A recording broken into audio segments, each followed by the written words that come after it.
Welcome to Your Yes-Filled Life. I'm Brenda Winkle, an intuitive leadership coach and somatic guide for high performers, high achievers who want more freedom, ease, joy, and energy. You are a visionary leader, driven, intuitive, and ready for more. More flow in your work, more presence and joy in your life and relationships, more trust in yourself and the decisions you make every day. Here, we explore the intersection of intuition, leadership, and energetic sovereignty, blending practical strategy with energetic alignment so you can create success that feels deeply fulfilling at work, at home, in your relationships, and in your own well-being. You'll hear inspiring stories, practical strategies, and high-level conversations designed to help you integrate the woo into your daily life. Because when your energy is aligned, everything flows. Ready to elevate how you lead and live? Start by downloading my free energy audit at brendawinkle.com/audit and discover what's fueling or depleting you. Let's do this. Your yes-filled life starts now. You're already successful and you've built something powerful. But here's the truth that most ambitious people won't say out loud. Something still feels heavy. You're making all the decisions, carrying the vision, holding it all together for everyone, and somehow it still feels like too much. And that's where I come in. I'm Brenda Winkle, intuitive coach, psychic medium, and somatic guide for ambitious and intuitive women like you who want more ease, more clarity, and more space to actually enjoy the life you've built. In our private coaching sessions, we'll reconnect you to your intuition, expand your energetic capacity, and create a leadership rhythm that supports you without draining you. You won't have to do more. You'll get to be more you. You'll make confident decisions without second guessing or overthinking. You'll set boundaries that hold without the guilt. And you'll lead from a place that feels grounded, powerful, and aligned. This isn't about fixing anything because you're not broken and you don't need to be fixed. It's about amplifying the parts of you that already know what to do.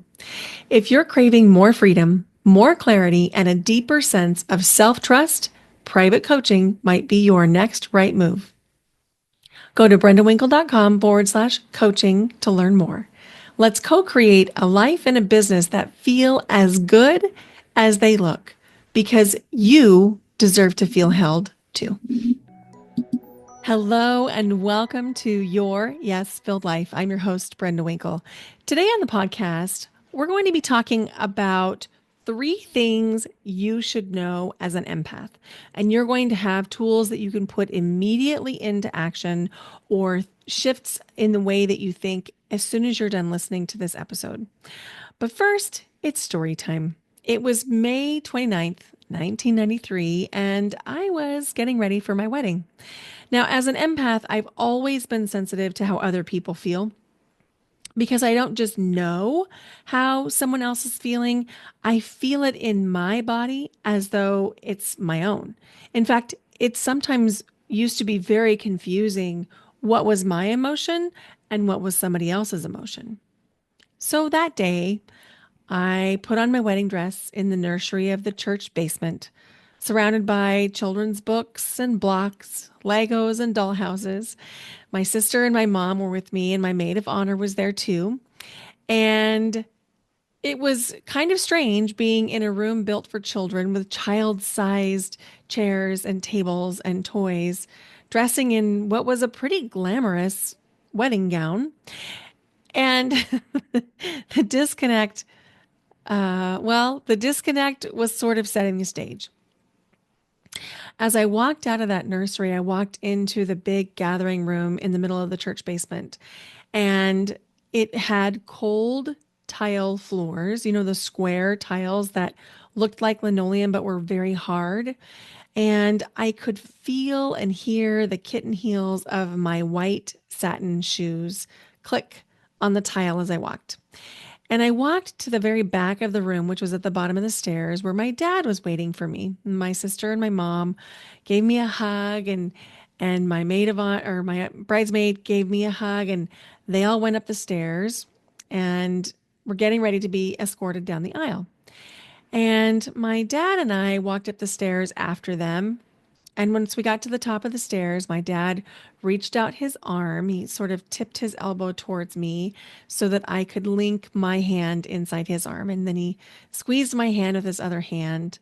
And I still remember the way his hand and his suit felt. So I could feel his hand on the back of my hand, and I could feel the soft fabric of his suit coat on the palm of my hand. And it was just such a surreal moment. And as I approached the doors at the back of the sanctuary in the church, I I could feel that this wasn't right. I could feel it wasn't the thing that was right for me or aligned for me, but all those people were there. And at the time, they were sitting with their backs to me. They were looking up at the front of the church. And as I looked at the back of the heads and I realized how many people were there, I mean, by my standards, it was a large wedding, but it had like 100 people. And so many of them had come from far away. And I kept thinking how disappointed they might be if I didn't walk down the aisle, if they didn't get to see the wedding that they had come for. So I did what any self abandoning, people pleasing empath would do. And I walked down that aisle and entered into a marriage that ultimately would end in a painful divorce 14 years later. And at the time, I didn't know I was an empath. I didn't even know what an empath was. I didn't know that I was confused because I had been mistaking other people's emotions for my own. I didn't know that empathic abilities could be managed without losing your empathy, which, that's a major fear for most empaths. They know that they're different. We know it, right? And we know that our empathy makes us really special. It's our superpower to have such deep empathy and compassion. And so, even for me, when years and years later, I started to understand that I could manage my empathy, my first fear was, but wait, I don't want to lose that. And the other thing I didn't know that day in 1993 was that if I chose not to disappoint other people, I was ultimately choosing to disappoint myself. And I don't even think if you would have said that to me in 1993, I would have even understood what you meant. Just wasn't in my frame of reference. I mean, choosing myself? What? Who would do that? So once I learned energetics and I healed my nervous system from decades of trauma, and then I figured out, oh, this is what a boundary feels like. This is when a boundary is necessary. Then three things happened. I stopped apologizing for feeling my feelings, even if my feelings made other people uncomfortable. I learned that putting yourself first means that you'll show up more fully in all of your aspects of your life, relationships, career, home, because you have more to give. And I also learned that choosing myself was not selfish. And that was a big aha moment. So when I look back to 1993 and I think, gosh, how did I get here where I'm sitting recording this podcast episode for you today from there? And I think about there were really four important things that happened. One of them was I started to listen to my intuition. I had shut it down for decades, literally decades, because if I would have followed or trusted my intuition, I would have had to change something because I knew in my heart something was very, very wrong. And so if that resonates to you at all, just know that you're not alone. It is a common coping mechanism, especially in abusive or chaotic or tumultuous relationships. We just kind of shut down and we pretend that each incident is isolated. We don't connect them as a whole. And so if that's ever happened to you, there's nothing wrong with you, I promise.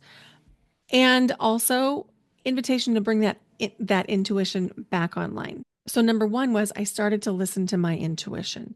And it wasn't like fully listening. It was just sort of, those glimmers, those little nudges. And then number two, the thing that really transported me from that woman in 1993 to the woman sitting here today is I learned Reiki. I started with Reiki 1 certification, which is Reiki for Self. And that started, I think, in 2014. And then I learned Reiki 2, which is Reiki to share with others. And that's when you can begin to share Reiki with clients. And then in 2015, I became a Reiki master. And my life dramatically changed once I learned Reiki because it helped me understand spirituality. It helped me understand my empathic gifts. It helped me understand my intuitive gifts. It gave me language and it also gave me community, shared community around all of the gifts. And that really was like the supercharge moment. That was like one of the biggest changes in my life was learning Reiki. And then a year after I became a Reiki master, I also began to study and get certified in the theta healing meditation technique. And that was the second thing that was a major, major game changer for me because I had so many beliefs that didn't serve me from being in a marriage where I was put down, where I was talked out of feeling what I was feeling, where I was told that my intuition was not right, that when I started to study theta healing, it unlocked all of this awareness and it helped me get really in touch with my intuition. And that was when I also began to give psychic readings clear back in 2016.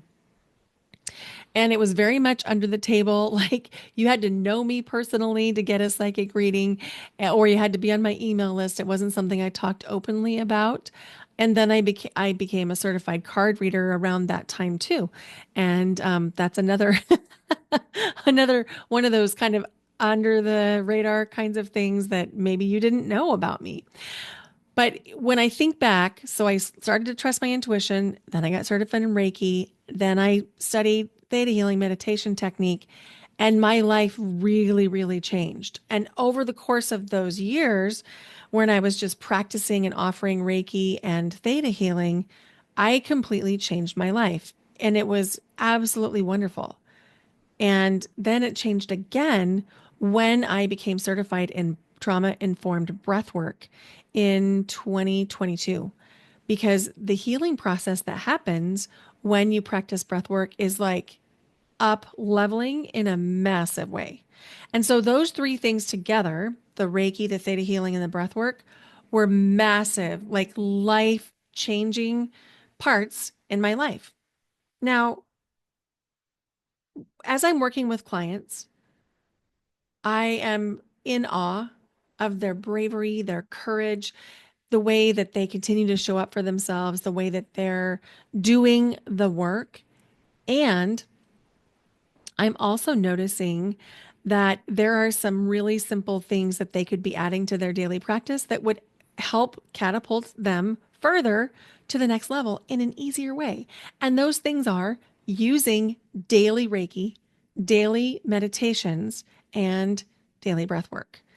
And so that's a big part of the reason I created this new self healing certification because I know the changes that will happen from daily use of these three modalities. And the way that I use them, the way that I teach them is I braid them together in a way that is very potent, very powerful, and also recognizes you have a life with things to do and you don't have like 3 or 4 hours to sit in any kind of self-healing session, right? I know you've got life to live.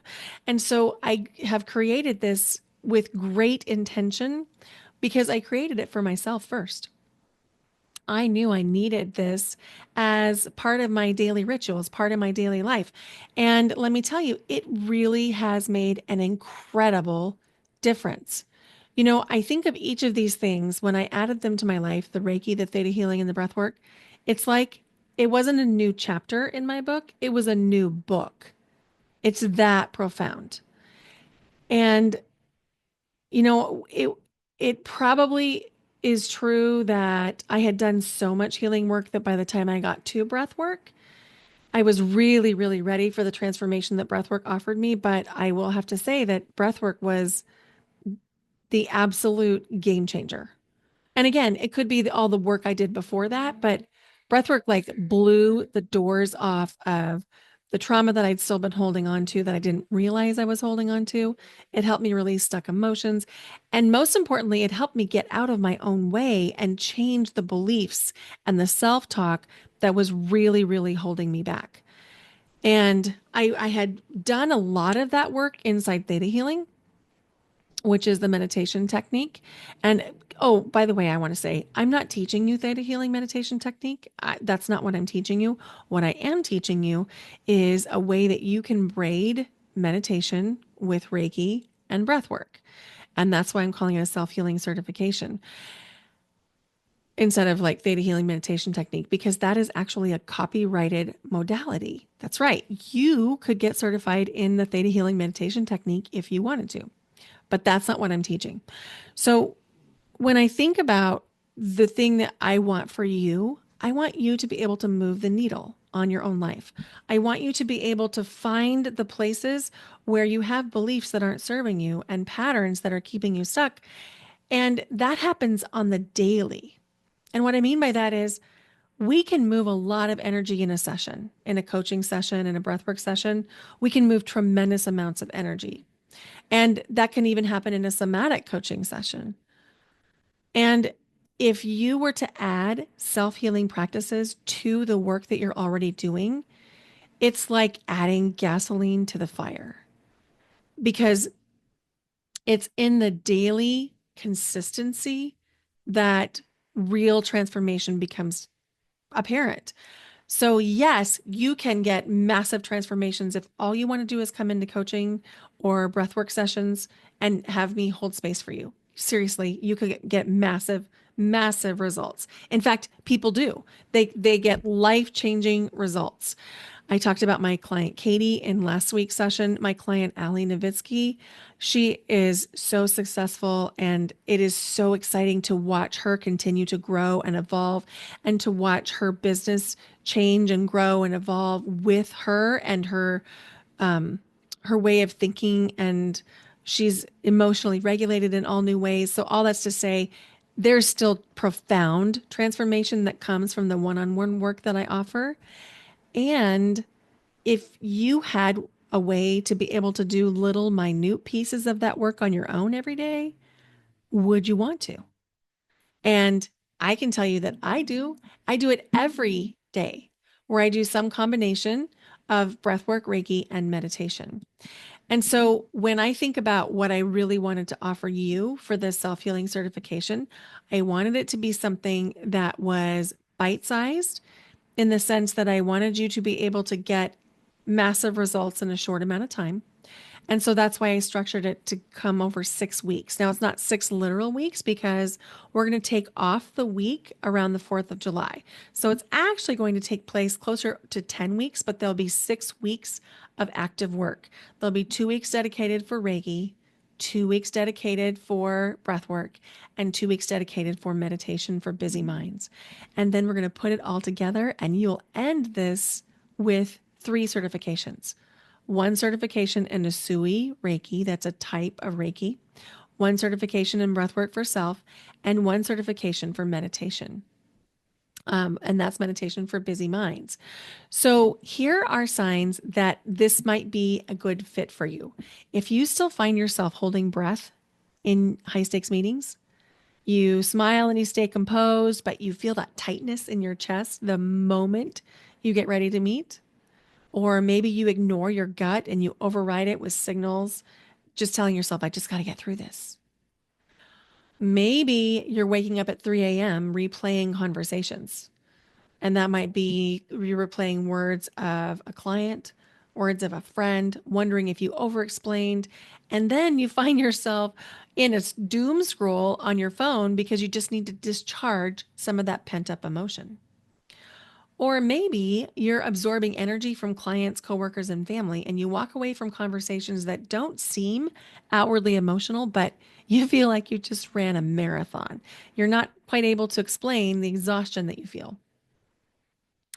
So this is different. It's not about perfecting a morning routine or becoming a guru. It's not about outsourcing your healing to anyone else.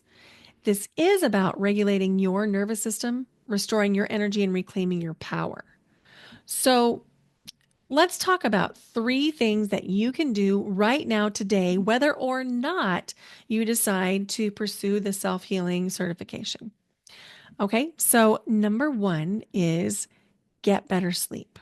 And here's a really cool way you can improve your sleep. I mean, obviously, there's all the research around sleep hygiene, and I would say yes to all of that. Things like winding down before bed, lowering the lights, finding a routine.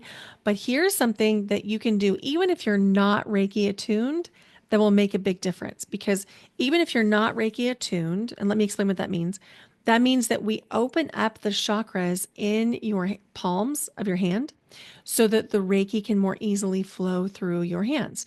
Now, all of us have this universal life force energy flowing through us, and the Reiki attunement just opens it and allows it to flow more freely.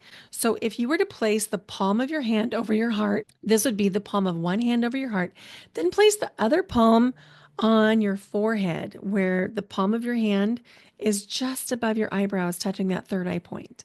If you were to create a hold, one hand on your heart, one hand on your forehead, it is a beautiful way to stop an active mind, and you'll start to rest and you'll be able to fall asleep more easily. So, invitation to try that. Now, if you happen to already be Reiki attuned, do that, and it's a sure way to fall asleep really, really, really fast. The second thing I want you to do is to be mindful of your breath. If you were to set a timer for 2 minutes, or just take 10 slow, deep breaths in through the nose and out through the mouth, you are going to be amazed at how much better you feel, how much clearer you are, how much calmer you are, and how much more easily you can focus. It's going to be absolutely mind-blowing. So that's 10 slow, deep breaths in through the nose, out through the mouth, to improve your focus, clarity, and calm. And then we had the sleeping, the hand hold, one hand on the heart, one hand on the forehead. And now here's the third thing that I want you to do. If you have trouble calming your mind, like many of us do, what I would invite you to do is to create a mantra. A mantra is simply a repeating phrase. And so in this mantra, I would invite you to say, breathe in, breathe out, and combine the mantra with those 10 slow, deep breaths. So when you breathe in, you're just going to say to yourself, breathe in. When you breathe out, you're going to say to yourself, breathe out. What we're doing here is we're giving your mind something to grab onto. And when we do that, all of a sudden, you'll notice that your mind can actually track the breath, and you'll let go of the overthinking, the problem analysis, the desire to doom scroll, because we're giving your mind like a piece of candy. We're giving it something to do. So please try those 3 things, whether or not you decide to join the self healing certification. So you're going to get better sleep by placing a hand on your heart and a hand on your forehead. You're going to set a timer for 2 minutes or count to 10 and take 10 slow, deep breaths in through the nose, out through the mouth, while you add a mantra to it. Breathe in, breathe out. These are going to be game changing. Now, I have given you these 3 things in about 3 minutes. Imagine what you can do with 6 weeks. And imagine what you can do when you're building this in community and you are making friends and you are having a chance to practice on each other and with each other and learn and grow together. Just imagine what your life could look like at the beginning of September. It could be completely different. You could be calmer, you could be more centered, more focused. And I hope that you consider coming to join us. So you can learn more about the self healing certification by going to brendawinkle.com/self healing. That's all lowercase and all one word. So, my client Tiara says, signed up to learn Reiki because I felt the need to know and practice Reiki and to help others heal. She said, I'm reveling in the experience I'm having with Reiki because I've made lifelong friendships. My whole life has changed. My outlook is different on everything. My inner calm is more calm, and I can't wait to share this with others. I feel like a different person. I'm validated with the things that I've been feeling and thinking and the things I knew I knew. Meeting the like minded people has felt so good. It's been so special to me. And my client, Katie, said, I've been feeling stuck and I had an intention to be open and listen. The difference in how I feel now, it's mind blowing. I came in feeling uncertain about what was happening in my life and all the changes that were happening, and I needed courage to face those changes. Being in community with the wise women and women who are seeking the same thing feels reassuring. I feel so content. I feel held. I know I can walk into whatever I'm going back into and I'm set. I know I can do it. In my Reiki training, I've gotten so much value, even though I have no plans to bring Reiki into my career. However, I'm very intrigued with using Reiki in my architecture business. I'm really interested to see how this unfolds in architecture and design. I'm so excited to hold Reiki on a personal level for myself, for my friends, for my family. It feels so good that there's not one path for Reiki. This work has allowed me to connect to myself, to love myself, and to feel inspired. And so that's just to say, if you're like, I'm not going to offer Reiki to other people, great, don't. You don't have to. You can still enjoy the benefits of having Reiki in your life because it truly is a game changer. And then add that to breath work, where I'm going to teach you different techniques, different breath patterns, different holds. And then I'm going to show you how to combine that with the Reiki and the meditation for an absolutely potent experience. Thank you so much for listening to Your Yes Filled Life. I I'm noticing that as I do this work, that the things that I am healing through are often the things that are coming up for my clients and my friends. It seems like we're talking about similar issues at a similar time. And one of the themes that has been coming up recently is about loneliness. And I talked to you a little bit about that last time.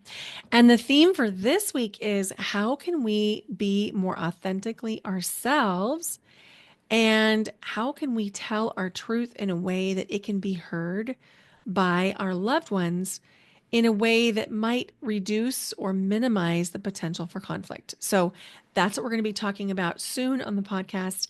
And if you ever have any questions or ideas for the podcast, please reach out and let me know because I would love to make this as meaningful for you as possible. Thank you so much for listening.